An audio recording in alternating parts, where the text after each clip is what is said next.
বন্যপ্রাণী শিকারের বিরুদ্ধে বড়সড় সাফল্য পেল বন্যপ্রাণী ব্যবস্থাপনা ও প্রকৃতি সংরক্ষণ বিভাগ এবং পাখিগুলোকে মঙ্গলবার বিকেলে হবিগঞ্জ জেলার চুনারঘাট উপজেলার আহমদাবাদ এলাকায় অভিযান চালিয়ে ৩৫টি ঝুঁটি শালিক পাখি সহ ৪ কেজি ওজনের একটি শিকারের ফাঁদ উদ্ধার করা হয়েছে।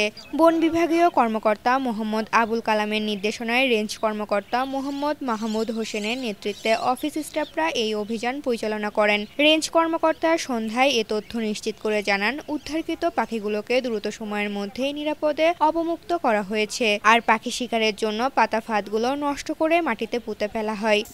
রাজু ভাইয়ের যৌথ উদ্যোগে এবং ওনাদের বদান্যতায় সহযোগিতায় আমরা এই মুহূর্তে আহমদাবাদ এলাকা হইতে পাখি শিকারের কবল থেকে আমরা প্রায় ৩৫টি শালিক উদ্ধার করি এবং বিভক্ত মহোদয়ের দিক নির্দেশনায় এই স্থানীয়ভাবে এইখানে আমরা অবমুক্ত করি। তো আমি যেটা বলতেছি হবিগঞ্জ বন্যপ্রাণী ব্যবস্থাপনা প্রকৃতি সংরক্ষণ বিভাগের পক্ষ থেকে আমি ধন্যবাদ জানাচ্ছি সংশ্লিষ্ট যারা আমাদেরকে এই মহৎ কাজে সহযোগিতা করেছেন।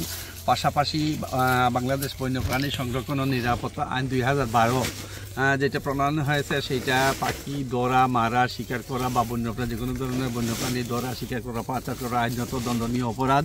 সুতরাং আমি এটাই বলবো যে বা যারা জড়িত আছেন এখনও সময় আছে, আপনারা ভালো হয়ে যান, নাইলে আমরা অবশ্যই একদিন না একদিন আইনের কাঠগড়ায় দাঁড়াতে হবে। আর পাখি শিকারের জন্য পাতা ফাঁদগুলো নষ্ট করে মাটিতে পুঁতে ফেলা হয়, যাতে আর কেউ এটি ব্যবহার করতে না পারে। স্থানীয় বন্যপ্রাণী রক্ষা কমিটির নেতৃবৃন্দ এবং কয়েকজন সাংবাদিক এই অভিযানে সক্রিয়ভাবে সহযোগিতা করেন। প্রকৃতির এই সৈনিকদের তৎপরতায় ৩৫টি ঝুঁটি শালিক নতুন জীবন ফিরে পেল। নিঃসন্দেহে এটি বন্যপ্রাণী সংরক্ষণে একটি অত্যন্ত গুরুত্বপূর্ণ পদক্ষেপ। তবে এই পাখিগুলোকে কারা শিকার করছিল সে বিষয়ে কোনো তথ্য পাওয়া যায়নি। প্রাণী শিকার বন্ধে বন্যপ্রাণী বিভাগের এমন ধারাবাহিক অভিযান প্রশংসাযোগ্য।